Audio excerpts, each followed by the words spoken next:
IRC Media brings you the first source you can watch for truth on board decisions in Indian River County.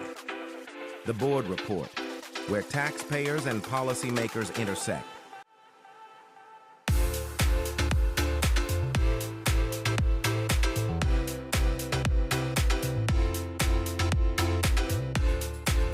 Be sure to subscribe on your favorite platform to get notified when we go live on Fridays at 7 p.m. Visit IndianRiverConnections.com for more.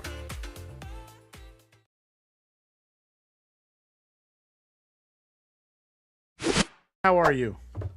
Good. What's going on? Hi, everyone. I'm Thomas Augustus. I'm hosting this fun little festive show called The Board Report. I write the Sunshine Journal with Joanne Binford of Binford Chronicles. We may have a special guest in here later. What's his name, Mike or something? Anyway, want to talk about the deseg order. I think we haven't really schooled people on this thing, and it needs to happen because you think about this. Are you familiar with the Joint Action Plan at all? The Joint Action Plan, that's where the two parties have to agree on something and then bring it to court and come to like some agreement where there's a decision made. Exactly. There's 9 points of agreement. It's been in effect for 32 years, and we're going to talk about how far they've progressed in that 32 years. And then we're probably going to talk about some citrus stuff that's happened with Lee Zeldin and the EPA and what. And is there anything else if we have time? I do not know. Yeah. Maybe we'll talk about primaries. Yeah, that's always a hot topic, isn't it? Huh? You and I vehemently disagree, but hey, we're Yes, having we fun do. at it. So let's take a break for a commercial, then we'll come back with the school board. Yes, we will. Cool. Let's do it. All right.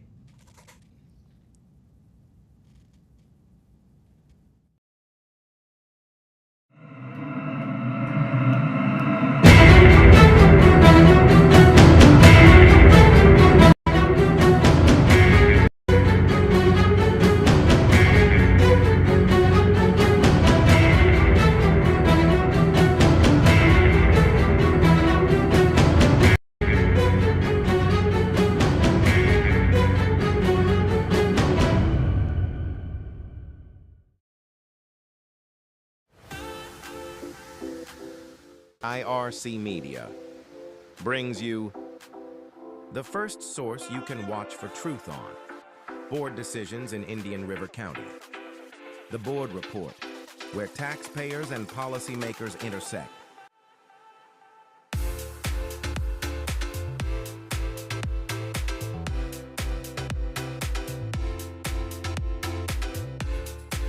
Be sure to subscribe on your favorite platform to get notified when we go live on Fridays at 7 p.m.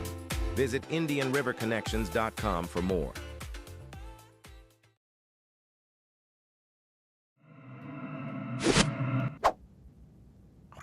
Hey guys, we're back. How are you? If we watch that thing one more time.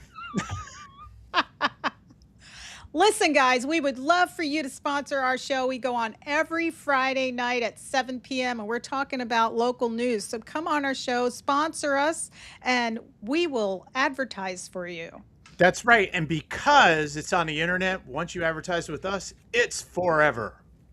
That's right. That's right. Who gives you forever spots? Yeah, that's right. Even on replays, if we want to replay it, there it goes. Another bit of exposure. Can't have too much exposure, right? So let's go to the NAACP meeting. Hold on. Okay. Let's set this up a little bit, okay? So before we went to the break where we advertised ourselves, I talked to you about the Joint Action Plan, which we currently are under, the 2018 Joint Action Plan, and you correctly described it. It is an agreement worked out between the plaintiff and the defendant. The plaintiff being the NAACP, who became plaintiff in 1991 to right around there. Remember, it was Joe Idolette and Denise Sharpton, the whole family, Ray Sharpton and his two daughter and son, and then Joe Idolette and his two sons that were the original plaintiffs in the case. Mm-hmm. In 1969, there was a plan. By the way, when Tony Brown was 17 years old, him and 6 other students, I believe, went to court to fight that plan of desegregation because they didn't want to lose their school, Gifford High School. Mm-hmm. All the Gifford High School kids were going to go to Vero Beach High School. And anyway, 1974, Idelette becomes on the board, the school board. He served 5 terms, and at the end of his 5th term, the Idelettes and the Sharptons turned over the plaintiff role entirely to the NAACP, and they built a plan called the Joint Action Plan, for lack of a better term, in '94, because they were opening all these new schools, etc. There were 9 points in it. Only one they had come to an agreement with prior to the plan. That was facilities, because they're building new schools, right? Mm-hmm. So facilities are cool. You got Vero Beach High School, you got the new Sebastian River High School, Sebastian Middle, and they were going to build schools in Gifford as well, which they ultimately did. Fast forward to, by 1998, they stopped meeting about it. They were basically meeting over what they called at the time the Multicultural Achievement Plan, not the African American Achievement Plan, the Multicultural Achievement Plan. What happens in '94? Instead of it being a black-white issue of integration, and we've talked about this. It's an African American plan. Well, no, it's Not yet. Multicultural Achievement Plan. Now it's minorities, majorities. You see how that works? So now there's always disparity. Whereas Yeah, there before, is. just to integrate the populations, correct? Mm-hmm. We didn't recognize disparity. We recognized that they were separate, very different. So the whole framework of this desegregation order changes in 1994, and they come to an agreement. There's 9 points, like teacher recruitment, African American teacher recruitment, all these different things, locating of students, all 9 of them. Now, were those the ones that they called KPIs? That's later on. I'll get to that. But so what happens is, right, every year they're updating the Multicultural Achievement Plan, because that is, everyone who's a minority, including Hispanic, are part of this Multicultural Achievement Plan. Now they're reflected, that both populations, Hispanic, Black, and whoever else is a minority, is reflected in the desegregation order. Because that '94 plan asked for this. Mm-hmm. By '98, they stopped talking about it. They're so removed from discussing these things. In '99, the judge, Clyde Atkins, dies. The man who'd been overseeing the case for 34 years dies. Nobody knows. So is that when it died off? Because there was a period there where it kind of died off and they didn't talk about it anymore, and then they brought it back up. Exactly. And so he dies in 1999. In 2003, there was something sent to the court that the attorneys for, I believe it was the school system, changed. So they sent their notice in 2003. No other stuff until 2016. So for 17 years, nothing. Tony Brown becomes president of the NAACP local chapter, I guess. He sees that this thing is undone. He files a motion in the court. The U.S. Southern District Court actually closed the case. They had to reopen it and then assign a judge. So they actually, during the time period it was neglected, the school district could have put something into the court saying we've met our quotas, or we don't have a desegregation issue.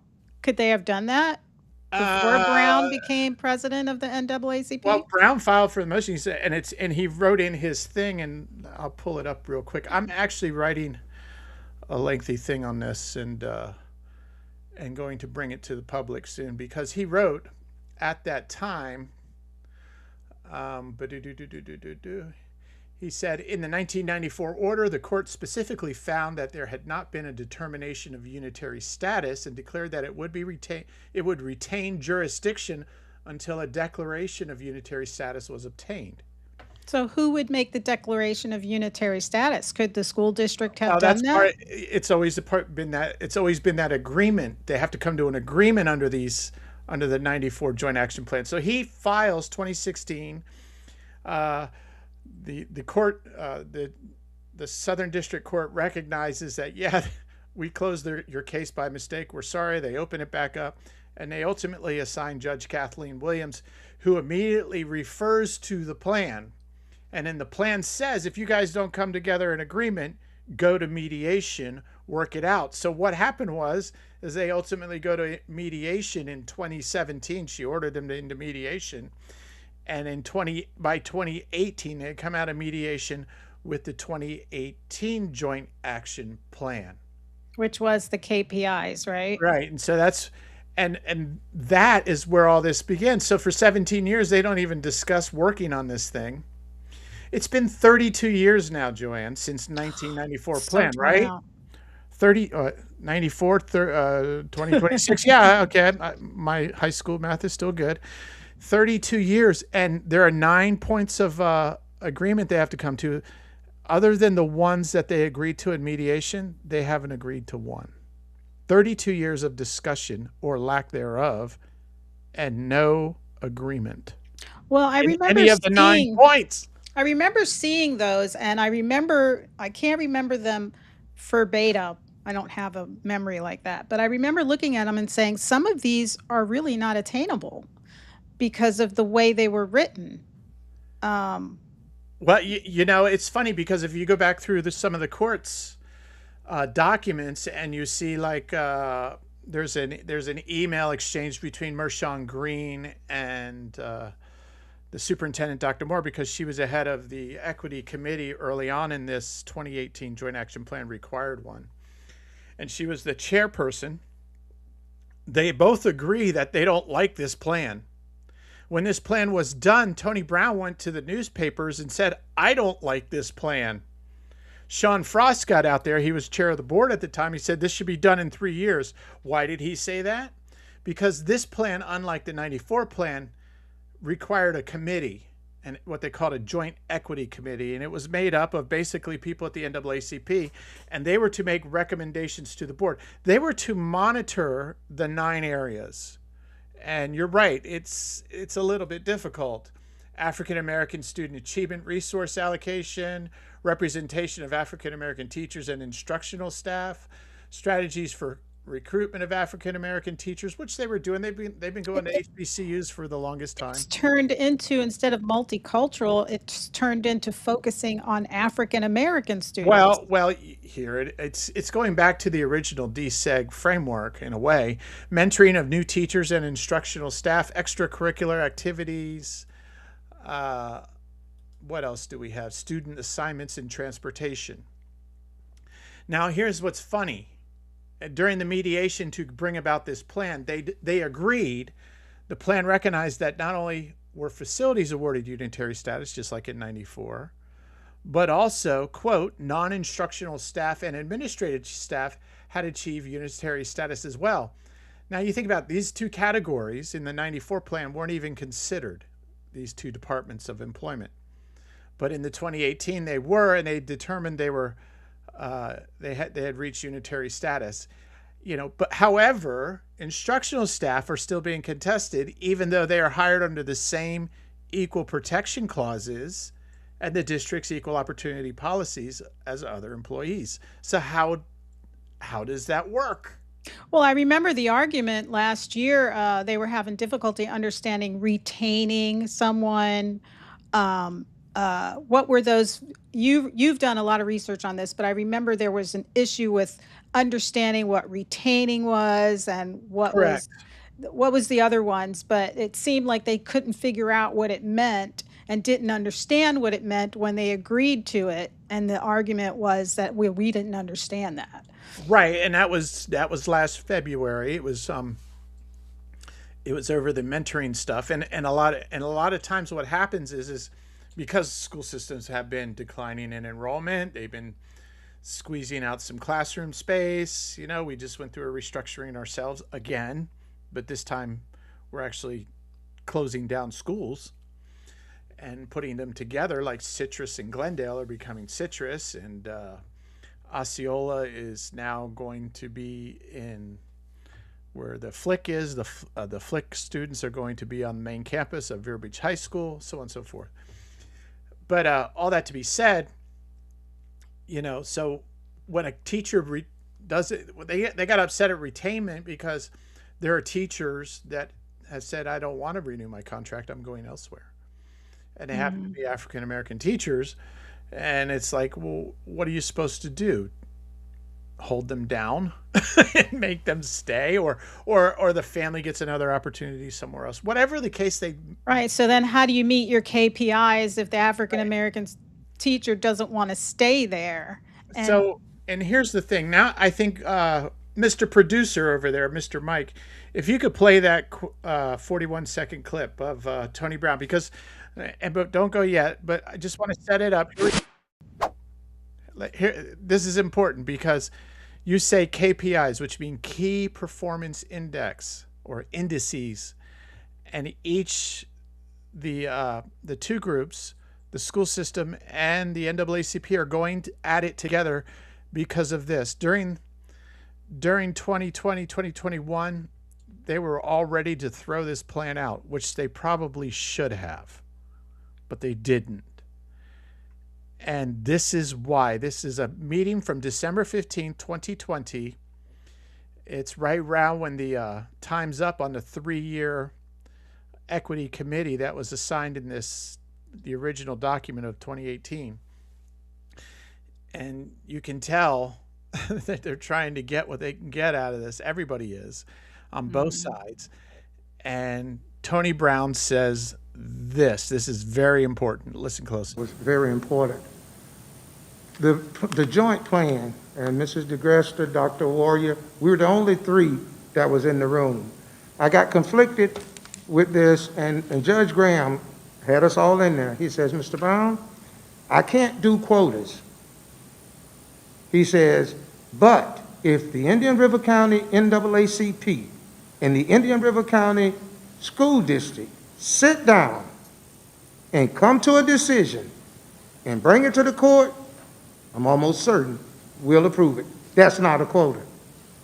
That's an agreement by the 2 entities. Did you hear that? So ever since then, they've been arguing these 9 points, which are quotas. And the NAACP is trying to get quota, and they're dragging them out.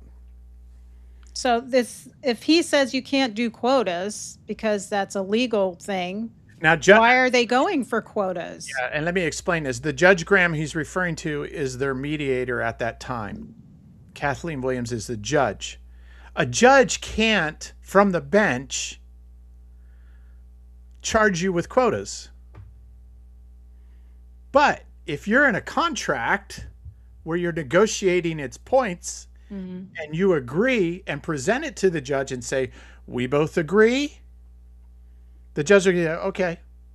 So the judge is not making a decision. You are. They're just the mediator. I've always said the judge has removed themselves politically in our case because they don't have to make a decision of consequence. It's up to the plaintiff and the defendant to agree. And so now he's saying, let's do quotas. We want quotas. That's what we want. And it's not about 2 people agreeing then. Yeah, so key performance indices are just key performance indicators. First, we define what they are for each point. They've gone through all 9 and have defined each one. And then we assign the numbers or number to each index or quota that says you meet the level. So if you fall below the level, you're out of unitary status. But if you maintain or higher, you're in. That's they even had here, and nobody wants this. Well, I think the NAACP wants it because it gives them a seat at the table as long as you're doing this. Yeah, because I remember one of the quotas was like advanced classes, like advanced programs and sports. Am I right?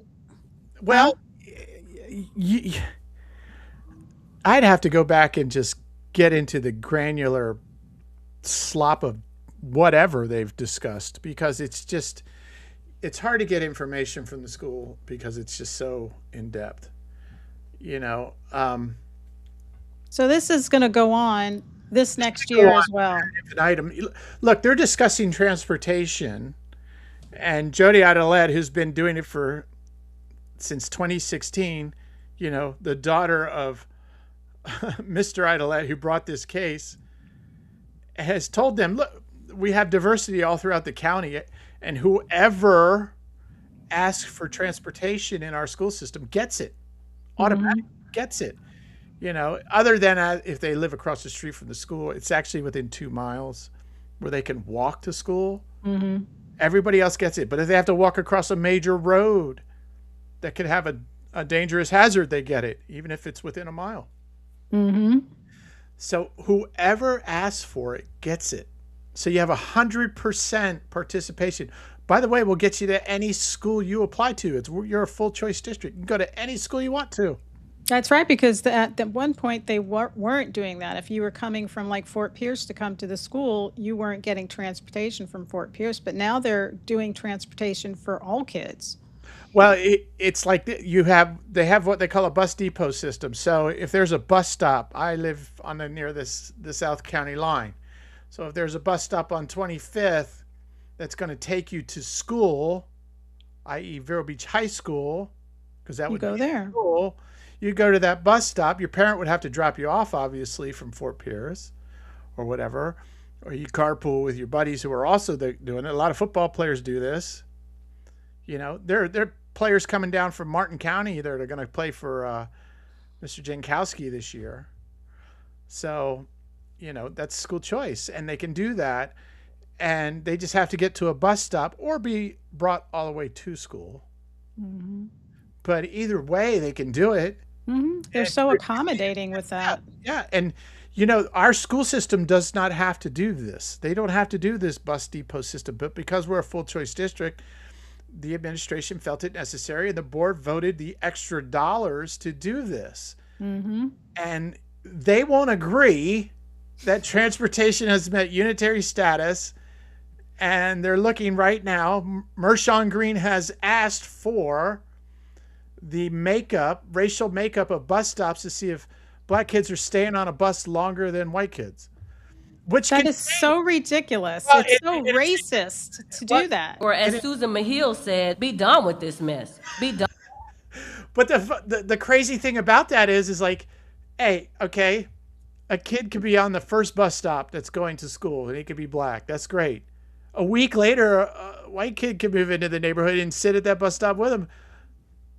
Now they're both on there equally. Yeah. It's just, you can't, I'm sorry, you can't change routes to accommodate. You just, you got to be efficient in what you do, but everybody gets to ride the bus if they want to. Yeah, the first one picked up is usually the last one dropped off because you're backtracking. Right. So their complaint is, you know, a minority might be on the bus too long because they're on the longest. But that's crazy. Well, then they would be upset that they were the last one getting picked up. Yeah. Why are you picking him up last? Because he's black? Well, first one getting picked up, sitting on the bus the longest, or the last one getting picked up, waiting for the bus the longest. It's insane. This nitpicking that's going on. I wish the racial stuff would stop. It's not about being racial, and it's not. We're all equal people, and we all live in different places, and the route is the route, you know. And we've all waited in lines. Yeah, and education is education. You know, some are better at it, and some are not as so good. It's. I don't know. I think I worked for the school district, and it was very diverse. We even had diversity in teachers, and we had some teachers that parents complained that the kids couldn't understand them. They were so diverse. They had an accent, and it was hard to understand them. You know, I mean, diversity has been at that school district since I started living here in 2004. It has, and it's only grown. I mean, we had the 10 academic all-stars presented at the May meeting. It was early, it was the April meeting there. And 30% were black students, beautiful kids They all had like amazing resumes. There was Artesia Cartwright, finished in 3 years and doing medical stuff. I mean, just amazing, amazing kids. And Hmm. there was one who was already a professionally certified Adobe user, professionally certified. And I can tell you, those tests aren't easy. I've taken them. I'll tell you what, kids are a true reflection of their parents' values as well. I mean, we've had, when I worked at the school district, some of the parents that didn't speak good English but had Mexican children, and the children would come to school. They were the best behaved kids, and they did their work. But it's a reflection of the parents, because the parents had, standards for their kids. You go to school, you learn, you behave, you come home, you do your homework, and Yeah. it has everything to do with parental influence on your kid. So if kids are not doing well in school, it has a lot to do with home life, how they're being raised, if they're getting the attention that they need. It's not a racial thing, it's more of a class thing, or a moral thing, how parents raise their kids. If my kids were going to be bad, they knew what the consequences were for their behavior. And I spent a lot of time helping my kids with their homework or participating. So it's a reflection of that as well. So I don't think the school district is responsible for the disparities in the learning differences in children. And it has nothing to do with race. It has everything to do with your home life, how you're raised, what kind of expectations your parents set for you. Some parents don't set any expectations, or how you, even as a parent, behave in front of your children. There are parents that came to the front desk with their kids at tow, yelling and screaming and cursing, and the child is learning from the behavior of their parents. You know. That's a huge part of it. I will say the one kid who was doing the IT, he was in a South Florida school for his freshman year. The following year, he was in New Hampshire, another school, and then he's back here in his junior year, and he still managed to just have unbelievable grades, unbelievable focus through all this personal turmoil in his family. He didn't lose his focus, and he's going to get an IT degree. He could probably work full time already, just because of the qualifications that he has, through Adobe and different things that he was doing. And you just say, what? That's just beautiful discipline. And at the end of the day, Dr. Moore has managed to bring this school system up down to 5th in the state. It could go higher. There's an expectation that 3 or 4 elementary schools are going to be reading at 90%. Those are going to be the final grades on the 3rd grade level. That means grade level or higher. I would love to see that. Yeah, Yeah. you would love to see that. But if they're reading at 90%, that tells you every kid, doesn't matter the color, has to be performing at a high level. Hmm. So that's going to squeeze your achievement gap. As long as we don't dumb down the education system. Well, we were one of the first 2 counties in the state to be using Amplify. Been using it 6 years now. 4 years now. And why is that? Because Moms for Liberty advocated for it. That's right. There's no other reason for it. And, you can thank Chris Allen. We've talked about that over and over again. And the Learning Yeah. Alliance also wanted it. But if it wasn't for our advocacy, they were going to take HMH. They were going to follow the chair's lead at the time, Terry Baraborg, and vote HMH. Yeah. And that didn't happen And it just goes to because we show you, raised a stink. it goes to show you parental involvement. It makes a huge difference in the upbringing of your kids' education and love. I think some parents, some people think that because kids are poor, that they have a better chance of failing. It doesn't matter. Like Mark Keith Robinson came from a very poor family, but he was raised in a very loving household, a household centered with God. And that is what gets you through any disparity. And when you have love and understanding and caring, you have the support you need to go to school and do well and feel proud of yourself. And that's what I think most kids need these days, to feel confident, loved, and if they make a mistake, to learn from it and move on and take on the Absolutely. challenge. I couldn't agree more. And I think when you have a school system that is working the way it's working right now, sky's the limit. I'm really looking forward to it. I got excited when I heard about the classical school opening up south of Oslo. I Yes. think that's a great addition to the county. There's more options in the county now. I don't Now know how they're long it's going open, to but take. they're It, open. They still have to raise the money to build it, so it's going to take a little bit. But they're and on you track. and you know what? Matt Stott is on the board. I was just Who's so Matt Stott? I don't know. Matt Stott was one of the most amazing orchestra teachers at the high school and the middle school. My daughter had Matt Scott from sixth grade through high school. And she did classical orchestra and she did there's another orchestra that she competed in. And they went to South County, to South Fork High School, I think is where it is, where they always did their competitions there. And he was fantastic. What a great teacher. And when I heard that he was part of that classical school, I said, that is going to be a stellar school, because Matt Stott, 100% great person, great teacher, loves kids, can inspire children. He inspired my daughter. And it was just, what a great teacher to have in a school. Well, I think we should take a quick little break here, or we can just switch over to our next topic. What should we do there, Mr. Producer? All right, we're going to our next Can you topic, pull folks. up that slide of the Florida citrus? It's this one right here. We're going to talk a little bit about this because there's hope. And, I don't know if any of you heard, we passed it around about the thing Dan Ritchie did on Bob Seuss's broadcast a couple Mondays ago. It was a week ago, this past Monday, where he talked about how the Epic Estates guys, the land bankers from Texas, are Yeah, they bought all that citrus land out there, and yes, now one of them 7,000. is on the board out there.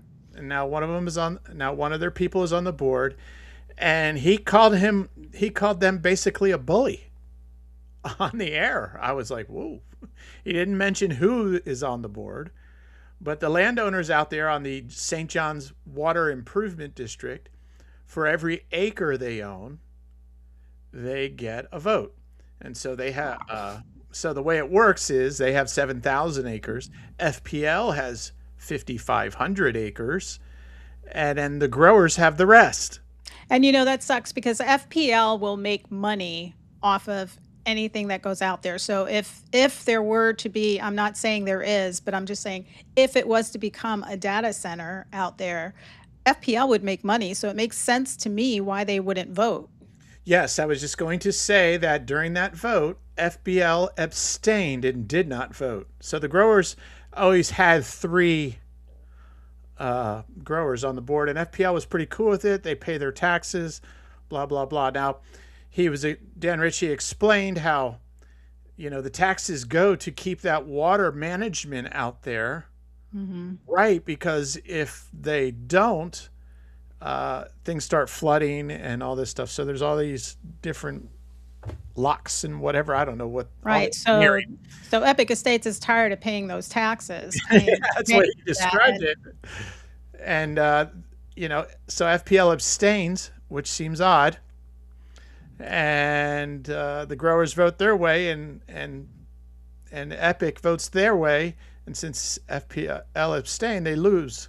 And he says next year 2 seats are up, and the same thing could happen again. Dan could not explain why FPL abstained. He thought their relationship was very good. I tend to agree, probably it is, but it's just like you already said, whether a data center goes in there or a bunch of neighborhoods, because they can zone that thing any way they want to. It's private land. Mm-hmm. County doesn't have control over it. Or even more solar panels, Yeah, because that would feed into Florida Power as well. right. But I speculated the simple idea that these guys go and get control and they build a huge they build a new town for all, like a tradition or whatever. Uh-huh. That could Something happen along, too. they build something along those lines, and then FPL comes in with their little solar fields next door and claims they're powering it, and it's the wave of the future. Mm-hmm. So And many we're saving the ways to go. environment, even though solar panels are some of the most dirty ways to have. Well, do they even know how to dispose of them? They're almost impossible. So once your solar panel, I mean, They're poisonous. solar panels don't work for a lifetime. No, they have a very short life, so they have to be So, replaced. yeah, and what kind of chemicals are in those solar panels after sucking up all those UV rays and electricity? What is the product left after the solar panel dies? It's just it's bad. It's bad news. And there's I'm going to been a lot take of this talk about opportunity to it. jump in. Here he is. And not just are they toxic when they're disposed of, but they heat the earth underneath it. Yes, they kill the earth underneath them. We're already dealing with soil issues out west of 95 from years of pesticides and fertilizers and just land abandonment from these farmers who gave up. Because as you can see in the chart there, why wouldn't you give up? Mm-hmm. When I was running for county commission a few years ago, I ran into a solar panel guy and I asked him about the solar panels. And I said, "Do you have solar panels?" And he says, "I'm going to tell you the truth. No, I don't." He says, "We still haven't." He says, "Most solar panels," and that was at this time. So I don't know if technology has changed where they last longer. But he said the average solar panel is good for 10 years. And he says, and after that, it's really not as effective. And he said, we still haven't figured out how to dispose of them. And Well, they're too expensive to dispose of. I'm reading this thing from Peter Clack. Who is this guy? He's he is a guy who just talks about a lot of the different myths of climate change and all that stuff. And he put a post up. He says, the industry boasts that solar panels are 95% recyclable. Technically, yes, because they are made of glass, aluminum, and copper, but economics always trumps physics. In Australia and the US, it costs roughly $20 to $28 to properly disassemble and recycle a single panel, but $4 to dump it. Because it's got all these polymers and different things, and everything is thermal baked, and so you got to disassemble it to recycle it. Well, if you have to disassemble it to recycle it, that costs a lot of labor. And so now you just dump them, and you get a bunch of, he says, cadmium and other heavy metals like lead into the ground. all into the ground, and it destroys. And solar, And we like should, wind, it's the cool little. and that is so dangerous for Florida because we have the aquifer underneath us, and everything Exactly, yes. eventually ends up in that aquifer. The largest Our water's aquifer hard in enough North all America. Yep. Yeah. And so, but I think there's hope for on the Our citrus. Yeah. So Lee Zeldin came down, Mm-hmm. Pompano, Florida, and he talked about a new disease-resistant citrus tech at a local meeting, and he's basically betting on this new rootstock where they've modified the genes. They've taken something out, and it works against the greening. It's a gene editing technique aimed at rescuing Florida's long-suffering citrus industry, giving residents hope for a return to the long-lived backyard citrus trees. And I've been trying to get a hold of Dan Ritchie to talk about this, see what he thinks. Because it's gene edited, they take out, but they don't add anything to it, so it's not like a modification in that.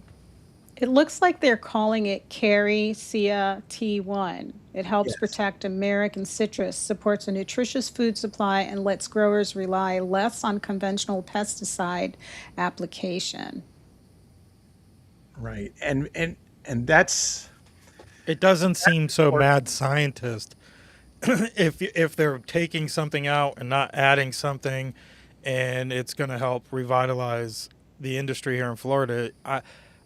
I mean, That's a good I'm thing. not about GMO, but is there any other effects to the product of the tree, the fruit of the tree, long term wise? Is it losing any, nutritional value or anything like that, or is it going to be more susceptible to Roundup, or is it not going to be susceptible to Roundup? Like, what else can they do to this species of tree to withstand everything that Florida has thrown at it so far?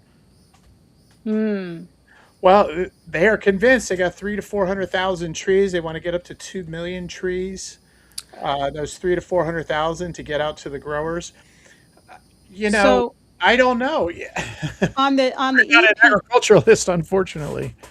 On the Play without a EPA website, it says here, Carry CAT1 works by making precise edits to the citrus tree's own existing genes, not by introducing DNA from other organisms. These edits disrupt the interaction between the citrus plant and the bacteria that cause greening, helping the tree limit infection on its own. and that's huge. That is huge. And because the tree itself is better equipped to resist the disease, growers using Caricia T1 rootstock can rely less on conventional chemical sprays to manage citrus greening. Fewer sprays means less pesticides applied to the orchid, less handled by farm workers, and a safer path forward for American citrus. That would be nice to see citrus come back to Florida. Well, it goes back to what Dan Ritchie and his friends experienced out there during that vote. He says this guy bullied, and he made the claim on the radio that this guy was telling him citrus is dead. And as long as there's greening going on, he has sort of a case, and he's telling them to come into the 21st century. Well, here you have a 21st century solution that could potentially just transform the citrus industry back to what it was on the land that still exists, that isn't being covered by solar and houses and other things, and people. We need agriculture in the United States. So, so maybe a happy medium because we know the state doesn't want to just let these counties forever block development, but maybe if these counties do want to stall development, they should utilize some of the spent farmland and cooperate in some type of program to put these trees on it. Yeah, that would be easy if the county owned a lot of that farmland, but some of that farmland's being sold by farmers to investors, and those investors are coming and buying them. When we drove up to Pensacola, I can't tell you how many fields we just looked at it and we said that used to be cows. Now it was just like rows and rows and rows right there off of But 75. You if can they know see the they're not panels. if they know they're not going to be able to rezone it residential, unless they're going to farm it, they might as well sell it to the county. Well, and we have. Well, the Right about that. people have to agree for the county to spend money on land. I think Well, that, yeah, you I know, say that the county, but maybe some type of state program to utilize this Well, you farmland have some that's really not going to be developed. you have some really good people here who have lots of land. I think of the Kerrigans; they're just good people, and they respect the land and they manage the land accordingly. Um, But they then sold it, didn't they? no, I not thought that they sold the Kerrigan Ranch off 95. no, not that I know of. We can look that up. Maybe it's breaking news. But I think that's all that to old say, news. well, Go this ahead, is go what. ahead.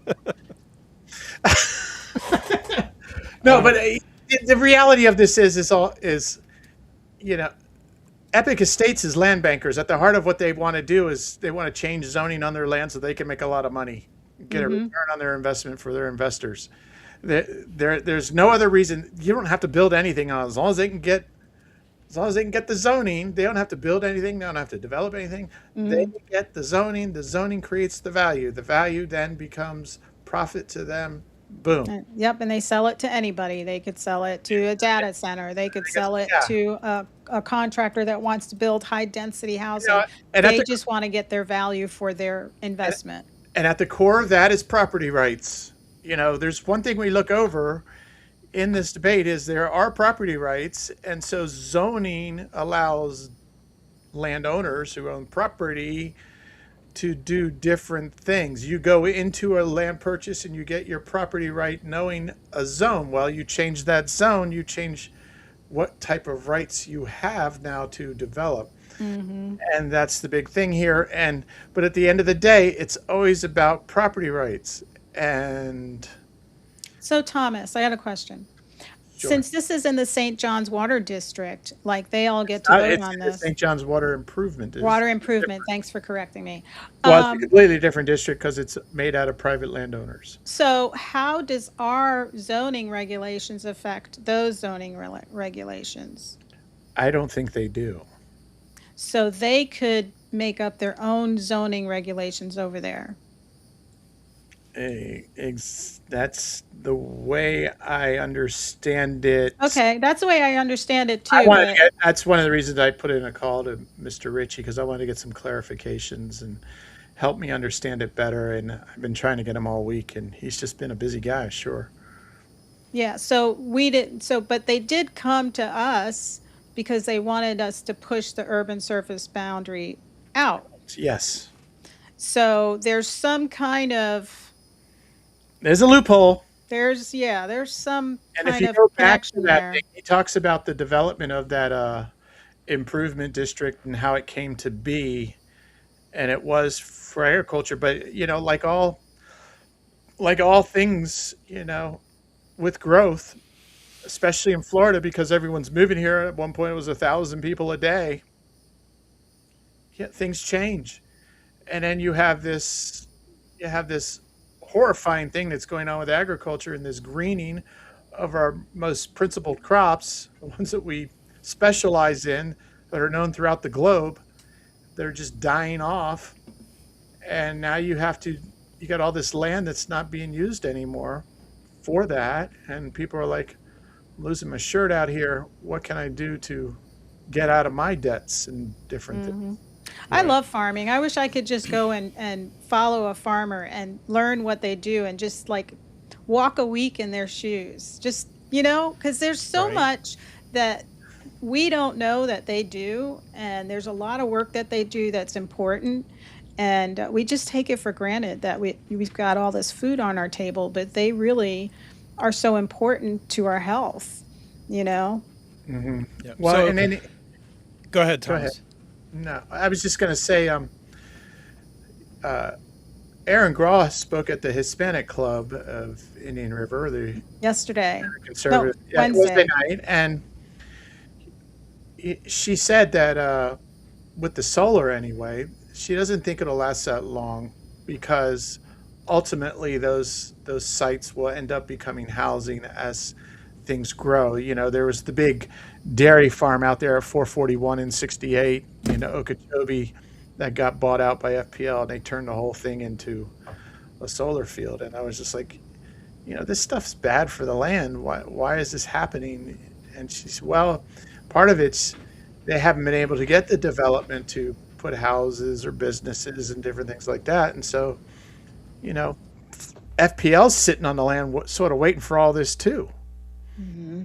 Because I don't know how they probably get some tax credits from the federal government, but I don't know how they're actually Hence why they're probably money on this stuff. holding back their votes. Absolutely. Before we do wrap up, because we got to wrap up at 8 tonight. We don't want to hold look anybody at else that. We're over. close. So This was fun. 6 minutes. I've got two. We'll probably wrap up a few minutes early, but I've got two other things. So an update: the Corrigan Ranch did sell in January. It was closed in 2025. Oh wow. Oh. It involved All of 58. Well, it involved over 5,800 acres, including conservation land and development entitled acreage near the I-95 South Road 60 corridor. According to the brokerage announcement, the buyer was Klein Land and Cattle, a privately held family company, which means nothing. It could be anybody. I don't know who they are, so I'm not making. Fine land and cattle. Well, they're going to bring some Fine cows. land and cattle. Maybe get some good steaks. The ranch had reportedly been in the Corrigan family ownership for over 60 years before the sale. Oh, that's so sad. There are still portions associated with conservation acquisitions and environmental easements that retain the Corrigan Ranch name and public records and state documents, especially in the Okeechobee Conservation Area. So they still do own property, just not that big chunk. And eventually, the only reason why I knew anything about it is because originally there was an agreement between Fellsmere, the county, and St. John's. And that area was supposed to be opened up for recreational, like not hunting, but low traffic recreational. They just couldn't agree on entry points and who would govern it or charge for it. And it just, I think it just, people weren't paying attention, and now half the stuff got, pushed aside. But I think so. There was like an easement for part entry points. They were using like an easement for entry points. Fellsmere, it could be the county. Or there are ways to access the property out here in Fellsmere and off 95 and off 512, but it was a matter of who's going to be able to collect an interest or who's going to, police it, who's going to. Is Fellsmere going to send their police force out there? Right. I wouldn't. Sheriff's Department going to do it, Yeah. Another thing I wanted to bring up real quick before we do go, I want to find this because I don't want to get the name wrong. Today, they flew home private first class Christopher Belcher, who was a Vero Beach resident. He was a son, a father, and a soldier, and he died during duty over in Germany. They didn't say how he died, but this goes on to say he answered the call to serve his country with honor, dedicating his life to something greater than himself. From Vero Beach to deployments overseas in Korea and Germany, he carried the values of duty, strength, and service wherever he went. Though words can never ease the pain of this loss, we can ensure his sacrifice and his memory are never forgotten. Today we honor not only a soldier in uniform, but a local father, a hero who represented this community with pride. So I know it's a Christopher Belcher, private first class Christopher Belcher, and there's a private funeral, I believe, for him tomorrow at Lowther's in Vero. I'm assuming I'm not familiar with the. Yeah, he's in Vero, Lowther. Yeah, so of course he's. Everybody where it is, it's private. Yeah, it's private. Well, I don't know where the funeral is. It might be at the center. I don't know, but yeah, but it will be with full honors. And today, there was supposed to be an escort. I'm pretty sure it was this Friday and tomorrow, Saturday. Aw, but that's sad. Another Gold Star family. Yeah, they didn't say, and I couldn't find in the reports. Not that it matters, but Lowther was reported saying to Wesh 2, I think it was, that he is receiving full honors. So it was an honorable active duty death. I don't know how to say it because I'm not military. So, but I did want to bring that up. We did post it on our Facebooks and our X account. Awesome. So the information's out there, and sad news for our little community again.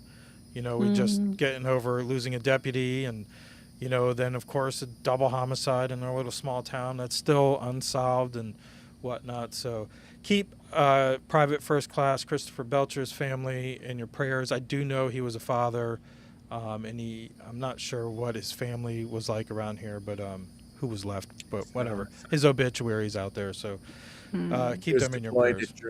Well, thanks, Mike, for sharing that. Yeah, and Trump has decided he's skipping his son's wedding. Yes, skipping Don Jr.'s wedding. And what do you think about that? Why is that?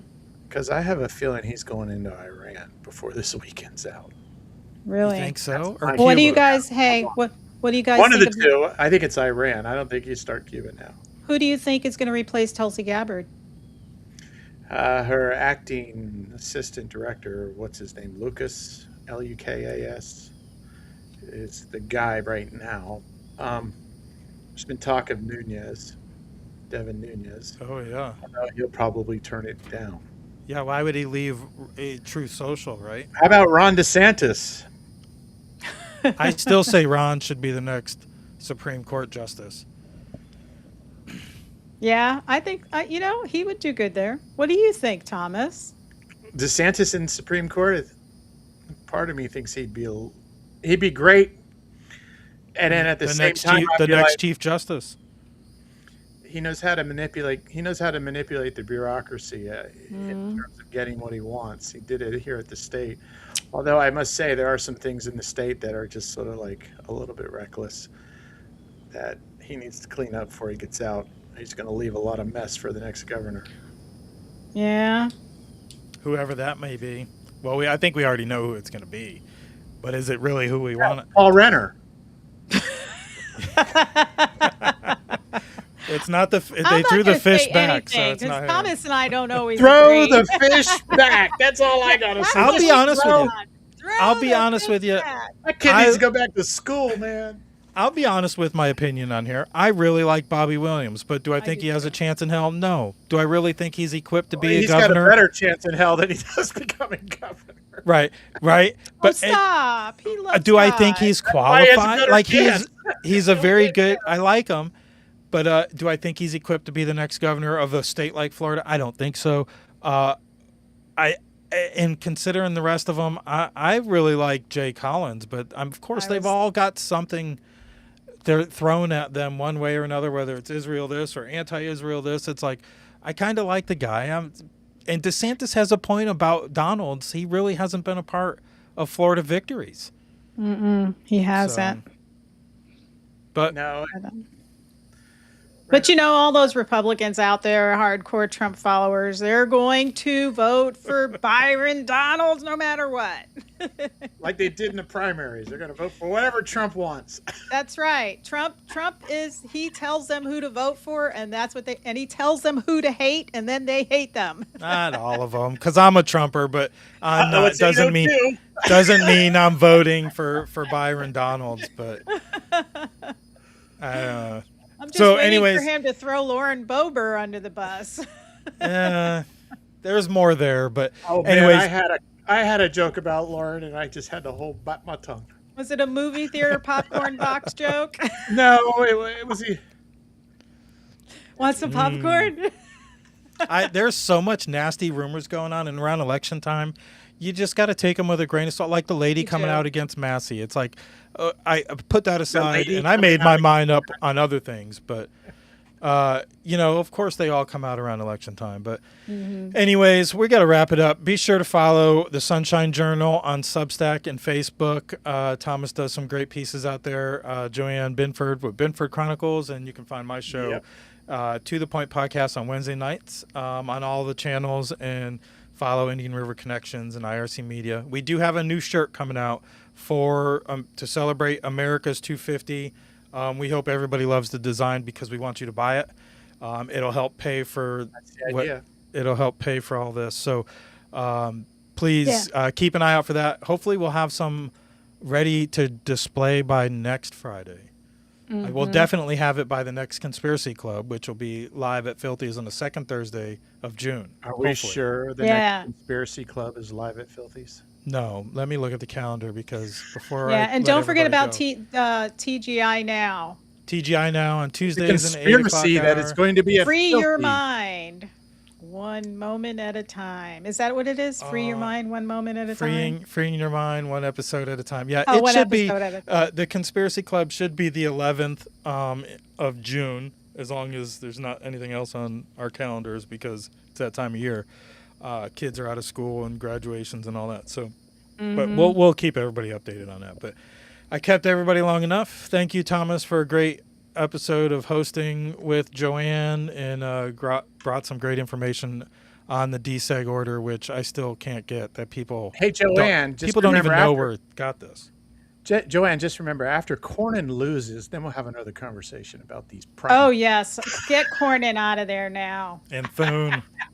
and Thune and Murkowski. And Get then 'em all. Johnson. And Tillis, and he's that, gone and that too. Democrat representative that we have here in Florida, I forget her name, but she's She's like- horrible. Debbie Wasserman Schultz. Well, besides her, No, there's another fake one. lady. Oh my the gosh. Rhino. She is an actual Rhino. Democrat pretending to be. Yeah, you shared it. I did. Hold on, let me see if I can Where get is to it it? faster. I had that paperwork. 8:05. 8:05. Thomas has got a hot date tonight. He's got to take the wife out. Okay, I found her. Her name That's right. is Susan Valdez. Where's she from? Susan Valdez. Look her up. She's terrible. She's a Florida representative. Police. She's